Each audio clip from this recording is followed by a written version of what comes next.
Kolluru Mookambika temple ఇది. కర్ణాటక రాష్ట్రంలో ఉడిపి జిల్లాలో ఉంటుంది. మూకాంబికాదేవి అని పిలువబడే మాతృదేవతకు అంకితం చేయబడ్డ హిందూ దేవాలయం ఇది. సౌపర్ణిక నది ఒడ్డున కొడచాద్రి అనే కొండల దిగువన ఈ దేవాలయం ఉంటుంది. ఈ దేవాలయంలో లింగానికి ఎడమవైపున మహాకాళి, మహాలక్ష్మి, మహాసరస్వతి ఉండడం వలన ఆది పరాశక్తి మరియు పరబ్రహ్మల కలయికగా పిలువబడుతుంది. గోకర్ణకి, కన్యాకుమారికి మధ్యలో ఈ దేవాలయాన్ని పరశురాముడు ప్రతిష్ఠించాడని ప్రతీతి. ఈ దేవాలయంలో స్వయంభూగా వెలిసిన జ్యోతిర్లింగం ప్రధాన దేవతగా ఉంటుంది. ఈ లింగానికి మధ్యలో సగానికి కత్తిరిస్తున్నట్లుగా బంగారు తీగతో ఉంటుంది.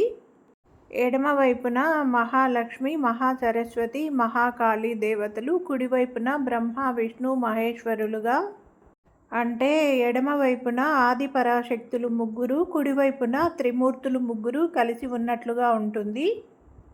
ఈ లింగం ఎడమ సగంలో త్రిదేవి, కుడి సగంలో త్రిమూర్తులను సూచిస్తుంది. ఇంకా ఈ దేవాలయంలో 4 చేతులు కలిగిన మూకాంబికాదేవి పంచలోహ విగ్రహాన్ని ప్రతిష్టాపన చేశారు.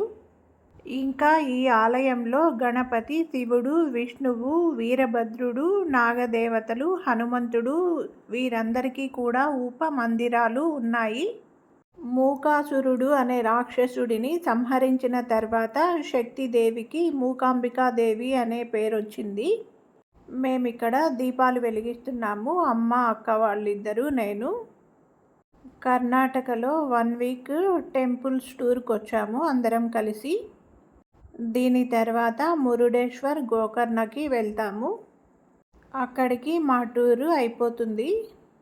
ఈ గుడి కర్ణాటకలో ఉన్నప్పటికీ కేరళ నుంచి ఎక్కువ మంది భక్తులు వస్తూ ఉంటారు. ఈ మూకాంబిక దేవాలయంలో విగ్రహ ప్రతిష్టాపన చరిత్రకు దాదాపు 1200 సంవత్సరాల చరిత్ర ఉంది. మహారాణి చెన్నమాజి సూచనల మేరకు హాలుగల్లు వీరసంగయ్య మహారాజు ఈ గుడి యొక్క గర్భగుడి పైకప్పు వేశాడు అని చెప్తారు.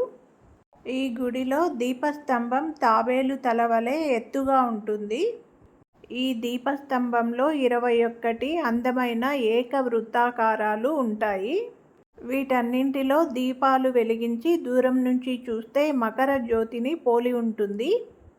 ఈ ఆలయ చరిత్ర ప్రకారం కౌమాసురుడు అనే రాక్షసుడు శివుడి ద్వారా వరం పొంది దేవతలందరినీ కూడా బాధిస్తూ ఉంటాడు. అప్పుడు రాక్షసుల గురువైన శుక్రాచార్యుడు దేవతలందరికీ ఒక రహస్యాన్ని చెప్తాడు. అది ఏంటంటే ఈ రాక్షసుడు ఒక స్త్రీ పార్వతీదేవి ద్వారా మరణాన్ని పొందుతాడని చెప్తాడు. కౌమాసురుడు తపస్సు చేసి శివుని యొక్క అనుగ్రహం పొందుతాడు. శివుడు అతడిని ఏదైనా వరం కోరుకోమని అడిగితే అతను కోరుకునే వరం ద్వారా దేవతలకి ప్రమాదం ఉంటుందని భావించి వాక్ దేవత ఈ కౌమాసురుడిని మూగవాడిగా మారుస్తుంది. అందువల్లనే అతనికి మూకాసురుడు అనే పేరొస్తుంది. ఈ మూకాసురుణ్ణి సంహరించడం ద్వారా పార్వతీదేవికి మూకాంబికాదేవి అనే పేరు వస్తుంది.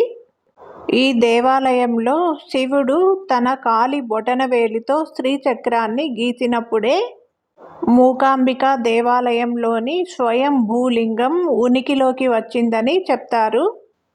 ఈ చక్రాన్ని ఉద్భవలింగంగా భావిస్తారు. మరొక చరిత్ర ప్రకారం ఆదిశంకరాచార్యుల వారికి మూకాంబికాదేవి దర్శనమిచ్చినప్పుడు ఇక్కడ ఈ ఆలయాన్ని ప్రతిష్టాపన చేశారు అని చెప్తారు.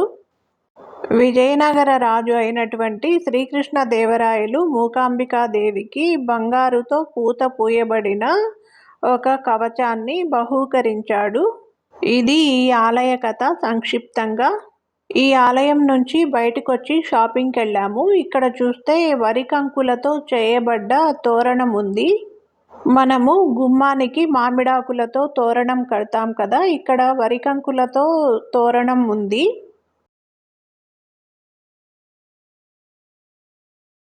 ఇక్కడ హ్యాంగింగ్స్ లాగా కనిపిస్తున్నాయి కదా, ఇవి కూడా తోరణాలే. వాటిని రౌండ్గా ఫోల్డ్ చేసి పెట్టారు. కొనుక్కున్న వాళ్ళు దూరంగా తీసుకెళ్ళడానికి కంఫర్టబుల్గా ఉంటుంది కదా ఇలా ఫోల్డ్ చేస్తే. వీటిని విడదీస్తే తోరణాలుగా కనిపిస్తుంది. పైన ఇందాక చూపించాను కదా అలాగా.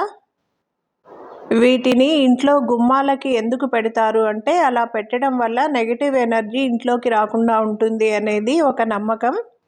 సస్యశ్యామలమైన పంటలని సుఖశాంతులకు చిహ్నంగా భావిస్తాం కదా.